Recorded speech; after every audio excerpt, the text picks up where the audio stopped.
नेहा ने होटल की बालकनी में कुर्सी पर बैठ अभी चाय का पहला घूंट भरा ही था कि उसकी आंखें खुली की खुली रह गई। बगल वाले कमरे की बालकनी में एक पुरुष रेलिंग पकड़े हुए खड़ा था, जो पीछे से देखने में बिल्कुल अनुराग जैसा लग रहा था। वही 5 फुट 8 इंच लंबाई, छरहरा गठा बदन। नेहा सोचने लगी, अनुराग कैसे हो सकता है, उसका यहाँ क्या काम होगा। विचारों के इस तूफान को झटक कर नेहा शांत सड़क के उस पार झील में तैरती नावों को देखने लगी।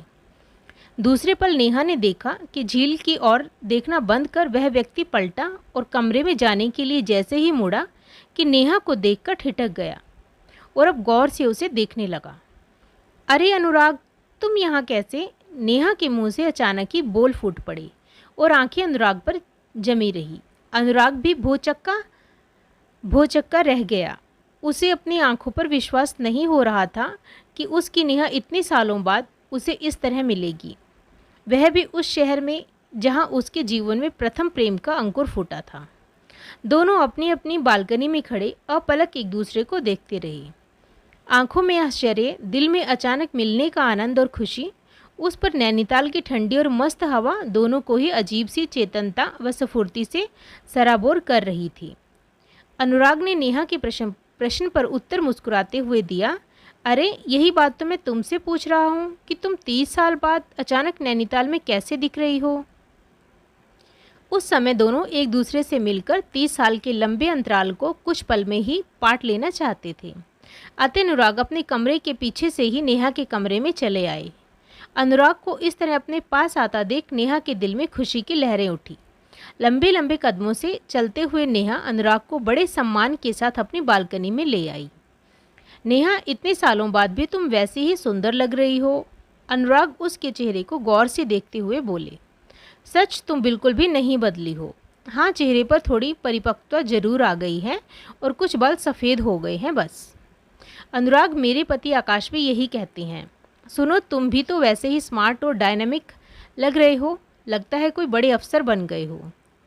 नेहा, तुमने ठीक ही पहचाना, मैं लखनऊ में डीआईजी के पद पर कार्यरत हूँ। हल्द्वानी किसी काम से आया था तो सोचा नैनीताल घूम लूँ। पर यह बताओ कि तुम्हारा नैनीताल कैसे आना हुआ। मैं यहाँ एक डिग्री कॉलेज में प्रैक्टिकल परीक्षा लेने आई हूँ। वैसे मैं बरेली में हूँ और वहाँ के एक डिग्री कॉलेज में रसायन शास्त्र की प्रोफेसर हूँ। पति साथ नहीं आए तो मुझे अकेला आना पड़ा। अभी तक तो मेरा रुकने का इरादा नहीं था, पर अब तुम मिले तो अपना कार्यक्रम तो बदलना ही पड़ेगा। वैसे अनुराग, तुम्हारा क्या प्रोग्राम है? अनुराग ने हंसते हुए कहा, नेहा, जिंदगी में सब कार्यक्रम धरे के धरे रह जाते हैं। वक्त जो चाहता है वही होता है। हम दोनों ने उस समय अपने जीवन के कितने कार्यक्रम बनाए थे, पर आज देखो, एक भी हकीकत में नहीं बदल सका। नेहा, मैं आज तक यह नहीं समझ सका कि तुम्हारे पापा अचानक तुम्हारी पढ़ाई बीच में ही छुड़वाकर बरेली क्यों ले गए। तुमने बीएससी फाइनल भी यहाँ से नहीं किया। नेहा कुछ गंभीर होकर बोली, अनुराग, मेरे पापा उस उम्र में ही मुझसे जीवन का लक्ष्य निर्धारित करवाना चाहते थे। वह नहीं चाहते थे कि पढ़ाई की उम्र में मैं प्रेम के चक्कर में पड़ूं और शादी करके बच्चे पालने की मशीन बन जाऊं। बस इसी कारण पापा मुझे बरेली ले गए और एमएससी करवाया, पीएचडी करवाई, फिर शादी की। मेरे पति बरेली कॉलेज में गणित के विभाग अध्यक्ष हैं। नेहा, कितने बच्चे हैं तुम्हारे? 2 बेटे हैं। बड़ा बेटा इंग्लैंड में डॉक्टर है और वहीं अपने परिवार के साथ रहता है। दूसरा अमेरिका में इंजीनियर है। अब तो हम दोनों पति पत्नी अकेले ही रहते हैं, पढ़ते हैं, पढ़ाते हैं। अनुराग, अब तक मैं अपने बारे में ही बताई जा रही हूँ, तुम भी अपने बारे में कुछ बताओ। नेहा, तुम्हारी तरह ही मेरा भी पारिवारिक जीवन है। मेरे भी 2 बच्चे हैं। एक लड़का आईएएस अधिकारी और दूसरा दिल्ली में एम्स में डॉक्टर है। अब तो मैं और मेरी पत्नी अंशिका ही घर में रहते हैं। इतना कहकर अनुराग गौर से नेहा को देखने लगा। ऐसे क्या देख रहे हो अनुराग? नेहा बोली, अब सब कुछ समय की धारा के साथ बह गया है। जो प्रेम सत्य था वही मन की कोठरी में सजोकर रखा है और उस पर ताला लगा लिया है। नेहा, सच, तुमसे अलग होकर वर्षों तक मेरे अंतर्मन में उथल पुथल होती रही थी, लेकिन धीरे धीरे मैंने प्रेम को समझा, जो ज्ञान है, निरपेक्ष है और स्वयं में निर्भर नहीं है। अनुराग, तुम ठीक कह रहे हो, नेहा बोली। कभी भी सच्चे प्रेम में कोई लोभ, मोह और प्रतिदान नहीं होता। यही कारण है हमारा सच्चा प्रेम मरा नहीं। आज भी हम एक दूसरे को चाहते हैं, लेकिन देह के आकर्षण से मुक्त होकर। अनुराग कमरे में घुसते बादलों को पहले तो देखता रहा, फिर उन्हें अपनी मुट्ठी में बंद करने लगा। यह देख नेहा हंस पड़ी और बोली, यह क्या कर रहे हो, बच्चों की तरह? नेहा, तुम्हारी हंसी में आज भी वह खनक बरकरार है जो मुझे कभी जीने की प्रेरणा देती थी और जिसके बलबूते पर मैं आज तक हर मुश्किल जीतता रहा हूँ। नेहा थोड़ी देर तक शांत रही, फिर बेबाकी से बोल पड़ी, अनुराग, इतनी तारीफ ठीक नहीं, और वह भी पराई स्त्री की। चलो कुछ और बात करो। हाँ, चल जाएगी। अनुराग ने कमरे से फ़ोन किया तो कुछ ही देर में चाय आ गई। चाय के साथ खाने के लिए नेहा ने अपने साथ लाई कुछ मठियाँ निकाली और दोनों खाने लगी। कुछ देर बाद बातों का सिलसिला बंद करते हुए अनुराग बोला, अच्छा चलो अब फ्लैट पर चलें। नेहा तैयार होकर जैसे ही बाहर निकली, कमरे में ताला लगाते हुए अनुराग उसकी ओर अपलक देखने लगा।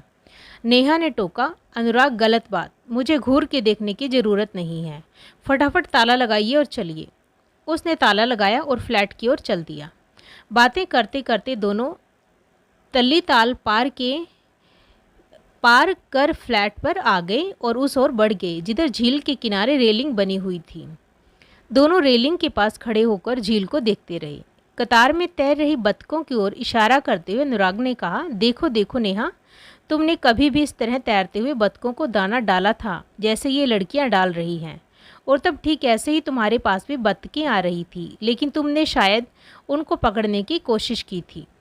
हाँ अनुराग, जैसे ही मैं बत्तख पकड़ने के लिए झुकी थी कि अचानक झील में गिर गई और तुमने अपनी जान की परवाह न कर मुझे बचा लिया था। तुम बहुत बहादुर हो। तुमने मुझे नया जीवन दिया और मैं तुम्हें बिना बताए ही नैनीताल छोड़कर चली गई। इसका मुझे आज तक दुख है। चलो, तुम्हें सब कुछ याद तो है? अनुराग बोला, इतने वर्षों से मैं तो यही सोच रहा था कि तुमने जीवन की किताब से मेरा पन्ना ही फाड़ दिया है। अनुराग, मेरे जीवन की हर सांस में तुम्हारी खुशबू है, कैसे भूल सकती हूँ तुम्हें। हाँ, कर्तव्य कर्म के घेरे में जीवन इतना बंध जाता है कि चाहते हुए भी अतीत को किसी खिड़की से नहीं झांका जा सकता। एक लंबी सांस लेते हुए नेहा बोली, खैर छोड़ो पुरानी बातों को। जख्म कुरेदने से रिश्ते ही रहते हैं और मैंने जख्मों पर वक्त का मरहम लगा लिया है। अनुराग की गंभीर बातें सुनकर नेहा भी गंभीर हो गई। यह अनुराग कुछ भी नहीं भूला है, नेहा मन में सोचने लगी। पुरुष होकर भी इतना भावुक है, मुझे इसे समझाना पड़ेगा, इसके मन में बंधी गांठों को खोलना पड़ेगा। नेहा पत्थर की बेंच पर बैठी कुछ समय के लिए शांत मौन बुद्ध सी हो गई तो अनुराग ने छेड़ते हुए कहा, क्या मेरी बातें बुरी लगी? तुम तो बेहद गंभीर हो गई। मैंने तो ऐसे ही कह दिया था नेहा, सॉरी। अनुराग, यौवनावस्था एक चंचल तेज गति से बहने वाली नदी की तरह होती है। इस दौर में लड़के लड़कियों में गलत सही की परख कम होती है। अति प्रेम के पागलपन में अंधे होकर कई बार दोनों ऐसे गलत काम उठा लेते हैं जिन्हें हमारा समाज अनुचित मानता है। और यह जो तुम जानते ही हो कि हम भी पढ़ाई लिखाई छोड़कर हर शनिवार रविवार खूब घूमते फिरते थे। नैनीताल का वह कौन सा स्थान है जहां हम नहीं घूमे थे? यही नहीं, जिस उद्देश्य के लिए हम माता पिता से दूर थे वह भी भूल गए थे। यदि हम अलग न हुए होते तो सच है कि न तुम कुछ बन पाते और न मैं कुछ बन पाती। कहते हुए नेहा के चेहरों पर अनुभवों के चिन्ह अंकित हो गए। हाँ नेहा, तुम बिल्कुल ठीक कह रही हो। यदि कच्ची उम्र में हमने शादी कर ली होती तो तुम बच्चे पालती रहती और मैं कहीं क्लर्क बन गया होता। कहकर अनुराग उठ खड़ा हुआ। नेहा भी उठ गई और दोनों फ्लैट से सड़क की ओर आ गए जो ताली ताल की ओर जाती है। चारों ओर पहाड़ियाँ ही पहाड़ियाँ और बीच में झील किसी सजी हुई थाल सी लग रही थी। नेहा और अनुराग के बीच कुछ पलों के लिए बातों का सिलसिला थम गया था। दोनों चुपचाप चलते रहे। खामोशी को तोड़ते हुए अनुराग बोला, अरे नेहा, मैं तो यह पूछना भूल ही गया कि खाना तुम किस होटल में खाओगी। भूल गए, मैं हमेशा एबेंसी होटल में ही खाती थी, नेहा बोली। अपने अपने परिवार की बातें करते हुए जो दोनों चल रहे थे। जब दोनों होटल के सामने पहुंचे तो अनुराग नेहा का हाथ पकड़कर सीढ़ियां चढ़ने लगा। यह क्या कर रहे हो अनुराग? मैं स्वयं ही सीढ़ियां चढ़ जाऊंगी, प्लीज़ मेरा हाथ छोड़ दो, यह सब अच्छा नहीं लगता। सॉरी कहकर अनुराग ने हाथ छोड़ दिया। दोनों एक मेज पर आमने सामने बैठ गए तो वेटर पानी का गिलास और मेन्यू रख गया। खाने का ऑर्डर अनुराग ने ही दिया। खाना देखकर नेहा मुस्कुरा पड़ी और बोली, अरे तुम्हें तो याद है कि मैं क्या पसंद करती हूँ। वही सब मंगाया है जो हम 25 साल पहले इसी तरह इसी होटल में बैठकर खाते थे। हंसती हुई नेहा बोली, और इसी होटल में हमारा प्रेम पकड़ा गया था। खाना खाते समय ही पापा ने हमें देख लिया था। हो सकता है आज भी न जाने किस विद्यार्थी की आंखें हम लोगों को देख रही हो। तभी तो तुम्हारा हाथ पकड़ना मुझे अच्छा नहीं लगा। देखो, मैं एक प्रोफेसर हूँ, मुझे अपना एक आदर्श रूप विद्यार्थियों के सामने पेश करना पड़ता है, क्योंकि बातें अफवाहों का रूप ले लेती हैं और जीवन भर की सचरित्रता की तस्वीर भद्दी हो जाती है। मुस्कुराकर अनुराग बोला, तुम ठीक कहती हो नेहा, छोटी छोटी बातों का ध्यान रखना बहुत ज़रूरी है। हाँ अनुराग, हम जीवन में सुख तभी प्राप्त कर सकते हैं जब सच्चे प्यार, त्याग और विश्वास को आंचल में समेटे रखें। छोटी छोटी बातों पर सावधानी बरतें। अब देखो ना, मेरे पति मुझे अपने से भी ज़्यादा प्यार करते हैं, क्योंकि मेरा अतीत और वर्तमान दोनों उनके सामने खुली किताब है। मैंने शाम को ही आकाश को फ़ोन पर सब कुछ बता दिया और वह निश्चित हो गई, वरना बहुत घबरा रहे थे। बातों के साथ साथ खाने का सिलसिला ख़त्म हुआ तो अनुराग वेटर को बिल देकर बाहर आ गई। अनुराग और नेहा चुपचाप होटल की ओर चल रहे थे, लेकिन नेहा के दिमाग में उस समय भी कई सुंदर विचार फुदक रहे थे। वह चौंकी तब जब अनुराग ने कहा, अरे होटल आ गया नेहा, तुम आगे कहाँ जा रही हो? ओह वेरी सॉरी, मैं तो आगे ही बढ़ गई थी। कुछ न कुछ सोच रही होगी शायद। हाँ, एक नई कहानी दिमाग में घूम रही थी। दूसरी नैनीताल की रात कितनी सुंदर होती है यह भी सोच रही थी। अच्छा है तुम अपने को व्यस्त रखती हो। साहित्य सृजन रचनात्मक क्रिया है, इसमें सार्थकता और उद्देश्य के साथ साथ लक्ष्य भी होता है। होटल की सीढ़ियाँ चढ़ते हुए अनुराग बोला। बात को बीच में ही काटते हुए नेहा बोली, यह सब लिखने की प्रेरणा आकाश देते हैं। नेहा अपने कमरे का दरवाज़ा खोलकर अंदर जाने लगी तो अनुराग ने पूछा, क्या अभी से सो जाओगी? अभी तो 11 बजे हैं। नहीं अनुराग, कल के लिए कुछ पढ़ना है। वैसे भी आज बातें बहुत कर ली। अच्छी रही हम लोगों की मुलाकात। ओके, गुड नाइट अनुराग। और एक मीठी मुलाकात की महक बसाए दोनों अपने अपने कमरों में चले गई। नेहा अपने कमरे में पढ़ने में लीन हो गई, लेकिन अनुराग एक बेचैनी सी महसूस कर रहा था कि वह जिस नेहा को एक असहाय कमज़ोर नारी समझ रहा था, वह आत्मविश्वास और आत्मनिर्भरता की जीती जागती प्रतिरूप है। एक वह है जो अपनी पत्नी में हमेशा नेहा का रूप देखने का प्रयास करता रहा, सदैव उद्वेलित, अव्यवस्थित रहा। काश वह भी समझ लेता कि परिस्थितियों के सामने समझौते का नाम ही जीवन है।